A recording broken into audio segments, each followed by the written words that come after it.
नमस्कार। मैं अरुण के शर्मा, एनालिस्ट वन थॉट की तरफ से। सबसे पहले मैं रिक्वेस्ट करना चाहूँगा कि आप मेरे चैनल को सब्सक्राइब करें, और अगर आपको सब्जेक्ट और ब्रीफिंग पसंद आती है तो आप लाइक और शेयर भी करें। तो आज बात करते हैं कुछ बच्चों के विषय में। जो बच्चे जी मेंस का एग्ज़ाम दे रहे हैं, आज से उनके पेपर शुरू हैं और 2 अप्रैल से लेकर 9 अप्रैल तक उनकी परीक्षाएं होने वाली हैं। एलिमिनेशन मेथड से बचाएं अपना टाइम। तो कैसे बचेगा टाइम, इस पर चर्चा करेंगे, और क्या तैयारी होनी चाहिए इस पर भी चर्चा की जाएगी। तो सबसे पहले तो ये है कि जो सिली मिस्टेक्स होती हैं उससे बचना चाहिए, जो छोटी छोटी गलतियां होती हैं उससे बचना चाहिए। कैसे बचेंगे इसकी आगे हम बात करते हैं। JEE Mains 2025 session two exam NTA यानी नेशनल टेस्टिंग एजेंसी 2 अप्रैल से 9 अप्रैल के बीच में आयोजित करेगी। बीटेक और बीई के पेपर 2, 3, 4, 7 और 8 अप्रैल को होंगे। वहीं 9 अप्रैल को बी आर्क और बी प्लानिंग के पेपर होंगे। जी मेंस 2025 परीक्षा के दिन के लिए कौन कौन सी गाइडलाइंस होनी चाहिए उसके विषय में बात करते हैं। कैंडिडेट्स एग्ज़ाम शुरू होने से पहले कम से कम 2 घंटे पहले एग्जामिनेशन सेंटर पर पहुंच जाएं, ताकि सुनिश्चित हो उनकी एंट्री समय से हो जाए। ड्रेस कोड, एग्ज़ाम के दिन की गाइडलाइन और जी मेन से रिलेटेड सभी गाइडलाइन आधिकारिक इनकी वेबसाइट भी है, वहाँ से आप चेक भी कर सकते हैं।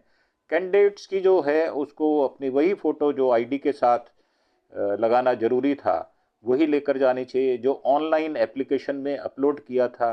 एडमिट कार्ड में भी दिया गया है। एडमिट कार्ड पर दिए गए सभी निर्देशों को अच्छी तरह से पढ़ लें। एग्ज़ाम के दिन उनका सख्ती से पालन करें, ढिलाई ना करें। और कैंडिडेट एग्जामिनेशन हॉल खुलते ही अपनी सीट पर बैठ जाएं। 2 मिनट का आप अपने आप को सेटल करें और एक बार मॉक टेस्ट लगाना ना भूलें। इससे आप कितने तैयार हैं ये पता चल जाएगा। रिवाइज करना बहुत ज़रूरी है, इससे आप ज़रूरी जानकारी नहीं भूलेंगे। ये घर में करने वाली बात है। स्ट्रेस को मैनेज करें, कभी भी अपने ऊपर टेंशन ना लें, क्योंकि फेल पास होना ये आपकी मेहनत के साथ साथ आपकी किस्मत पर भी निर्भर करता है। तो ब्रेक लेते रहें बीच बीच में, थोड़ा बहुत, जैसे 2 घंटे पढ़ाई की तो थोड़ा सा टहल लिए, 10-20 घर के अंदर ही टहल लें। और ऐसी एक्टिविटीज़ करें जिससे आप फ्रेश महसूस करें। जैसे आप आंखों में पानी के छींटे मार लें, थोड़ा पानी पी लें, या कुछ ऐसा कोई पदार्थ लिक्विड ले लें जो हैवी ना हो और आपके पेट को भारी ना करे, वो ले लें। हल्का फुल्का जूस ले लें और अपना 100% ध्यान दें। पैनिक ना हो, ना पैनिक हो ना घर वालों को करें। अब इसमें क्या है, ऑप्शन एलिमिनेशन के का इस्तेमाल करें। एलिमिनेशन मेथड से आपका टाइम बचेगा और साथ जवाब सिलेक्ट करने के आपके चांसेस बढ़ जाएंगे। बेहतर मार्क्स और स्कोर करने के लिए जरूरी नहीं कि आप पूरा प्रॉब्लम सॉल्व करें, आप लॉजिक और कॉमन सेंस का भी इस्तेमाल कर सकते हैं।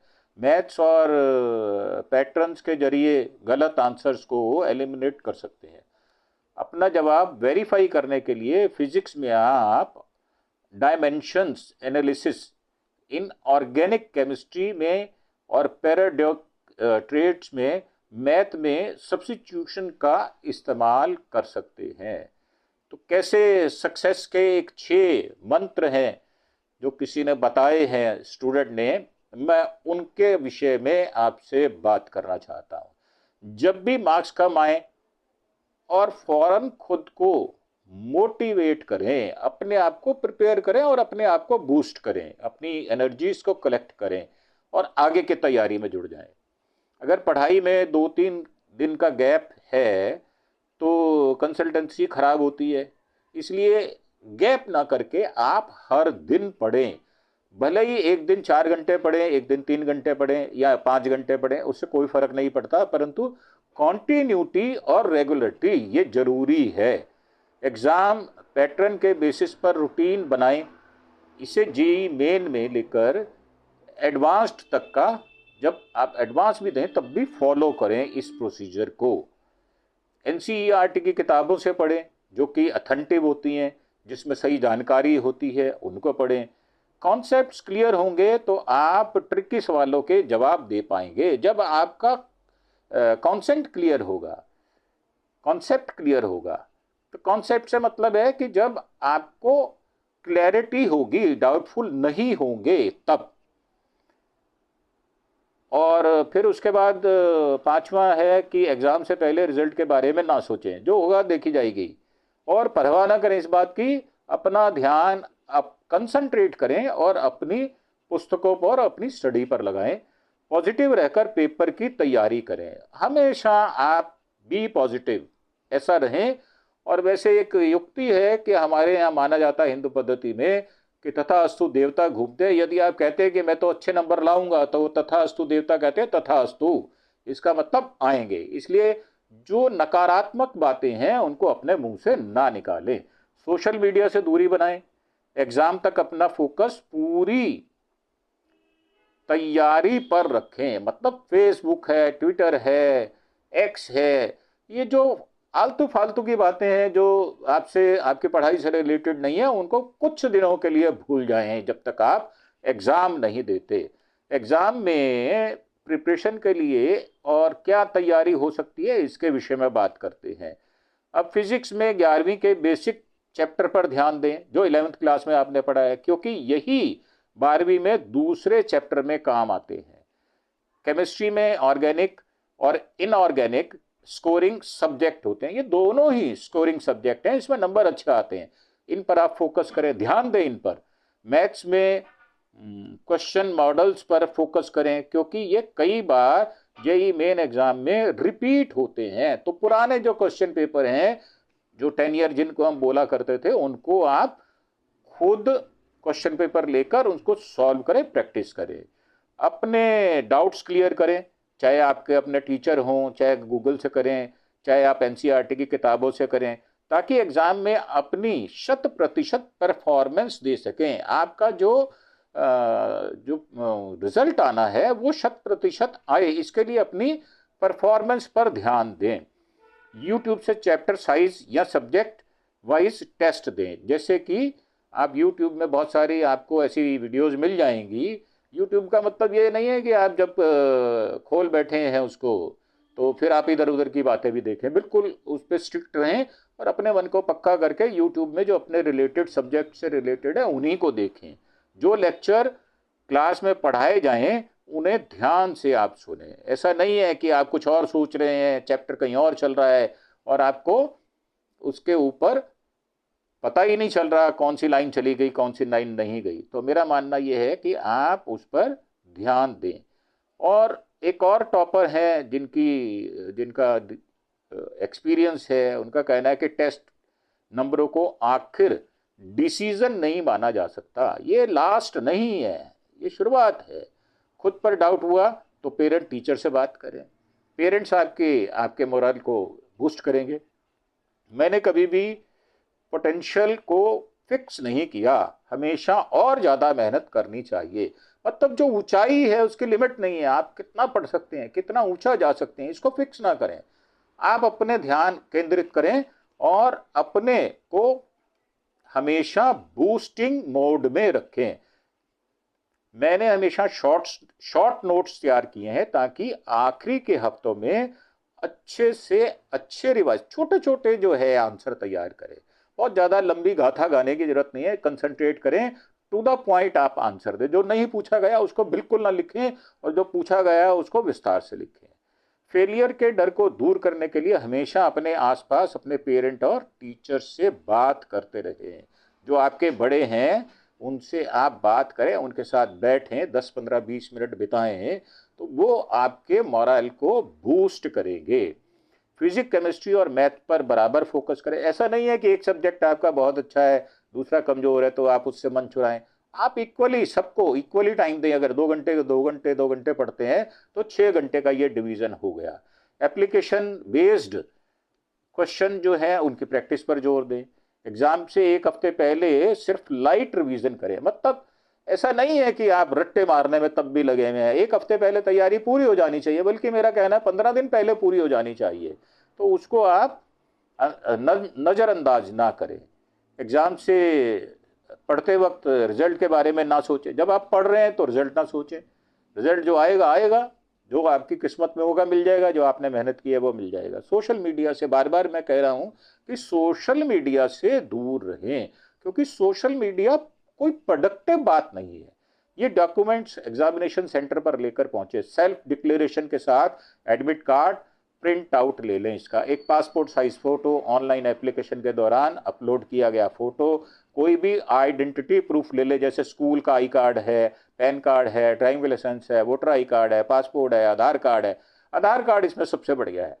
फोटो सहित ई आधार ले लें, फोटो सहित राशन कार्ड, राशन कार्ड आजकल बहुत कम बच्चे बनाते हैं तो उसकी परवाह न करें। फोटो सहित 12वीं कक्षा के जो बोर्ड का परीक्षा पत्र है, प्रवेश पत्र है, उसको भी साथ ले जाएं तो अच्छा रहेगा। और बैंक की पासबुक जो फोटो के साथ हो वो भी ले जाई जा सकती है। एक बॉल पेन आप लेके जाएं, जिसको सिक्के वाला हम कहते हैं, एक आध पेन फालतू लेकर जाएं, ज्योमेट्री बॉक्स एक छोटा सा बना लें, उसमें एक स्केल और पेंसिल और इस तरह का सामान जरूर रखें। एग्जाम हॉल में सिल्ली मिस्टेक से बचें। एग्जामिनेशन हॉल में अक्सर सोचते समझते हुए भी कई ऐसी गलतियां कर देते हैं जो बाद में भारी पड़ सकती हैं। छोटी छोटी मिस्टेक्स ना करें, हड़बड़ी ना करें, जल्दबाजी ना करें, क्वेश्चन को ध्यान से पढ़ें। एग्जाम देते हुए आपके पास टाइम लिमिटेड होता है, ऐसे में सिर्फ एक ही सवाल पर ना अटके रहें। अगर मान लीजिए एक सवाल पर अटक गए तो उसको छोड़ दें, ड्रॉप कर दें और आगे बढ़ जाएं, ताकि आपको उस पर अपना टाइम वेस्ट ना करना पड़े। एग्जाम देते हुए आपके पास टाइम लिमिटेड होता है, इसलिए ये बात कही जा रही है। और मुश्किल अगर लगता है तो उसको आखिर के लिए छोड़ें, लास्ट में करें जब आपके पास टाइम स्पेयर बच जाए। सभी इंस्ट्रक्शंस को ध्यान से पढ़ें ताकि ORM शीट्स भरने में कोई गलती ना हो। इसी के साथ सेक्शंस स्किप करने से भी बचेंगे। शांत रहें, पैनिक ना करें, काम एंड बिल्कुल क्वाइट, बिल्कुल अपने मन को शांत रखें। और अगर आपको लगता है कि थोड़ा मन विचलित हो रहा है तो एग्जामिनर से आप पानी की डिमांड कर सकते हैं, वो आपको पानी की एक बोतल दे देंगे, अपने साथ आप एक पानी की बोतल ले जाएं और थोड़ा थोड़ा पानी बीच में 2 घूंट पीते रहे। और एंग्जाइटी ना करें, लंबी लंबी अगर सांस ले, अगर तो आपको घबराहट हो रही है तो 2-3 सांस लंबी लंबी सांस लें, जिससे कि आपका बॉडी का जो सिस्टम है वो ठीक हो जाएगा। ट्रांसपेरेंट पानी की बोतल लेकर जाएं, कोई अच्छी जो मिनरल वाटर है वो लेकर जाएं आप। एडमिट कार्ड के अलावा दूसरा कोई पेपर साथ ना रखें। बड़े बटन वाले कपड़े ना पहने, जिन कपड़ों में बड़े बटन हैं उनमें ना पहने, नॉर्मल शर्ट्स पहने, नॉर्मल जो आपके पहनने लायक जो कैजुअल्स होते हैं उनको पहने। एग्जाम देने जाने से पहले स्टूडेंट अक्सर नर्वस हो जाते हैं। अगर आपको नर्वसनेस हो रही है तो अपने माता पिता से बात करें। कहीं एग्जाम सेंटर को लेकर कई बार कोई गड़बड़ी ना हो जाए तो उसको पूरा पढ़ें। एग्जाम के दिन क्या करें क्या ना करें, लाइट ब्रेकफास्ट करें, हैवी ब्रेकफास्ट ना करें। आपका पेट भारी नहीं होना चाहिए और आप टॉयलेट वगैरह होकर आएँ ताकि आप वहाँ फ्रेश होकर बैठें। 2 घूंट पानी जरूर पिएं। वेबसाइट चेक करते रहे, लास्ट मिनट चेंज हो सकता है। अपडेट रहें एग्जाम सेंटर के विषय में, कई बार बदली हो जाती है और आपको पता नहीं चलता। हमारे देश में हर सीजन में एग्जाम सीजन होता है, कभी बोर्ड एग्जाम तो कभी कोई प्रतियोगिता परीक्षा लगी रहती है। तो इसका मतलब ये है कि जो आप जी के बच्चे हैं उनको जो मैंने अपने अनुभव से जो बातें बताई हैं उन पर ध्यान दें। तो ये मेरा एजुकेशन के लिए बच्चों को आशीर्वाद भी है और थोड़ा विनम्र प्रार्थना भी है कि आप अनुभव से सीखते भी रहेंगे और अपने आप को अपडेट भी करते रहेंगे। मॉरल बूस्ट के लिए आप अच्छी अच्छी कहानियां पढ़ सकते हैं। जो बड़े बड़े लोग हुए हैं, सेलिब्रिटीज़ हुए हैं, जैसे विवेकानंद हैं और बहुत सारे हमारे देश के बड़े बड़े महापुरुष हुए हैं, उनके विषय में पढ़ें ताकि आप मॉरल को, अपने नैतिकता को बरकरार रख पाएँ। इसी के साथ मैं विराम लूँगा। एक बार फिर से प्रार्थना, मेरा जो YouTube चैनल है उसको आप सब्सक्राइब करें, शेयर करें, लाइक करें। चैनल का नाम है अरुण के शर्मा एनालिस्ट वन थॉट। जय हिंद, जय भारत, खुश रहें और चिंता छोड़ दें जी।